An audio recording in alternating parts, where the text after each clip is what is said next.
Hey guys, welcome to the Field of 68 YouTube channel. If you like what you see here, hit that subscribe button and you'll get more college basketball content just like this.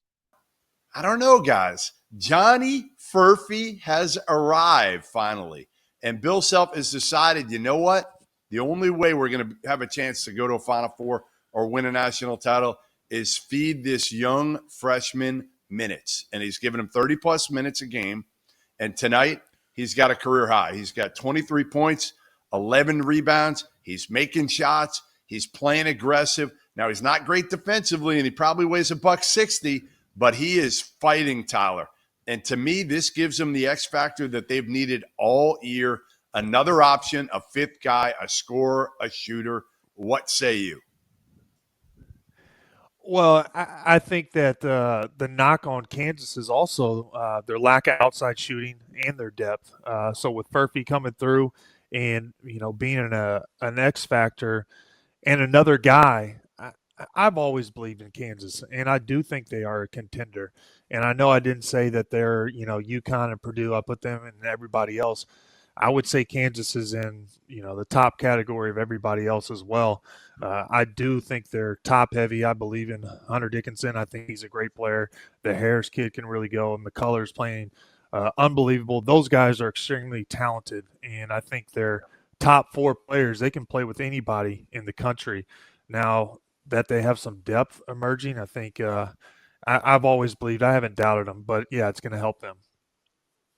Well, now you can bring all Marco Jackson off the bench, T.O., Timberlake off the bench. You have a legitimate fifth guy, which you really haven't had all year offensively. I still think Kansas can win the league, but I'm skeptical they can win 6 straight still. They can get to the Final Four. It's Bill Self. Maybe they can win a national title if things broke right. Where are you with regards to Kansas right now? You know what? North Carolina's slim with only playing 7 guys, really. Kansas might be even tighter when it comes to the bench. But like we've been saying, that first 5 is really good. Kevin McCullough, RJ Davis, we talked about him. He's an All-American if we vote today. Kevin McCullough's right there. Zach Edey, and then after those 2, I mean, people could argue about the rest. But I think those 3 are the surefire no doubters. Here's the thing. If Furphy can be this guy, and he's not going to be this guy every game. He's not going to go 7 for 8 and have 20 points. His parents were there today. I'm happy for him. They got out-rebounded today by 11. Cincinnati at home. Now, Cincinnati has some big front court players. Was it Bandago and then Locken? Locken's got some of the best hands in college basketball. They're playing big at the 4 and the 5. John Newman's an awesome athlete. I was part of a staff that coached him at Clemson. He is an awesome athlete. So they're 3, 4, 5 at Cincinnati's really good. But if Furphy's going to be in that lineup at 6'8", 6'9", he's going to have to help do some of the other things. Like he had 11 boards. Where's the rest of them? Hunter Dickinson today, 6 boards. Like you got to rebound the basketball better if you're going to play. And kudos to Wes Miller for his guys. They came out, they played hard. They just couldn't shoot the basketball. That's what it came down to. If they were able to hit any shots, I want to say in the first 6 minutes of the game, it wasn't Cincinnati against Kansas. It was Cincinnati against layups. Like it was crazy. They probably missed 7 or 8 opportunities right there at the rim. When you're playing at Fog Allen, you have to win that. They've got 3 guys that I'm buyers on as big as I'll ever buy anybody. And that's McCullough, Dickinson, DeJuan Harris. Outside of that, it's a whole lot of up and down. I understand. Yeah, Bill Self, obviously. But Bill Self, he can only play with the tools that he's given. Like if he only has 6 guys, like and was it like I want to give Furphy some confidence, or is it El Marco's getting on my nerves? Like which one was it? Like they got good Furphy today. El Marco can't shoot. Like he's given us nothing offensively. We're going to give some on the defensive end.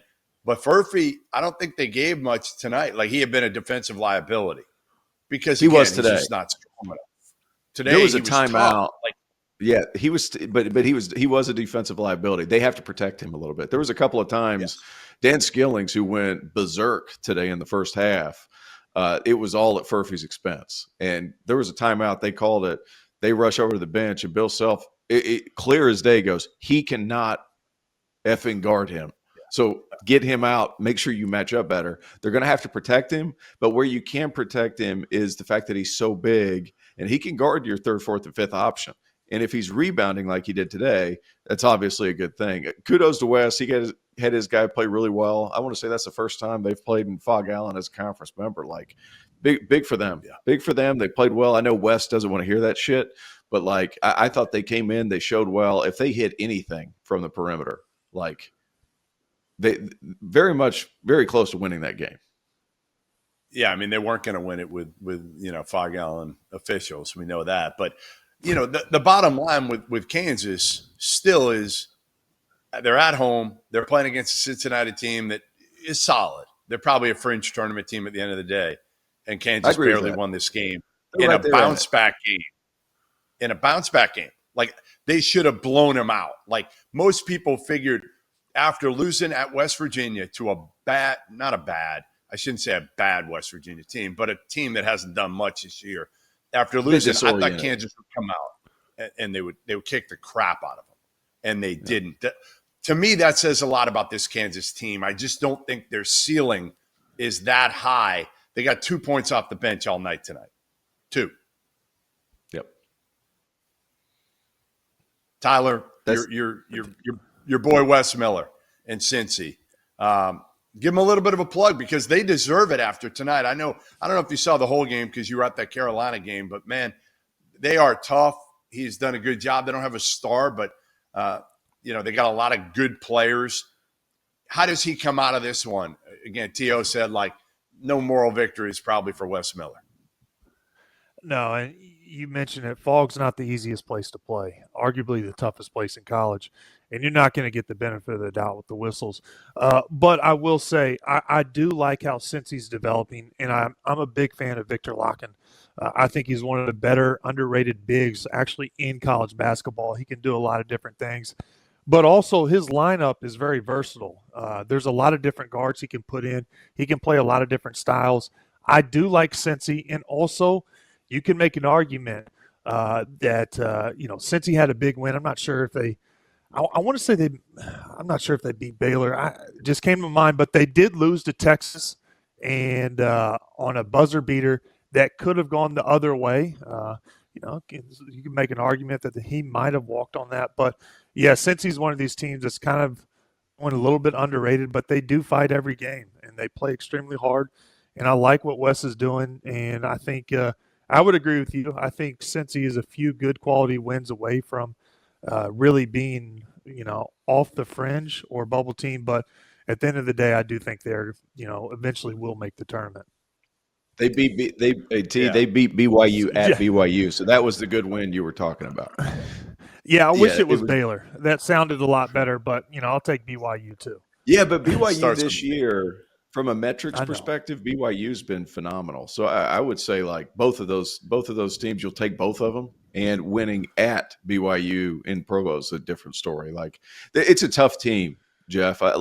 They're big, they're strong, they're physical. They don't have necessarily a star, but I think they have 2 guys that could develop into those pieces. Dan Skilling's 6'6", 6'7", so long, ability to create a little bit off the bounce. And Jizzle James, just for the fact of the matter, his name's Jizzle, fires me up. Thank you for watching the Field of 68. If you've enjoyed what you've seen here, hit that like button, share this link with your friends, or check out the description for some other places that you can consume Field of 68 content.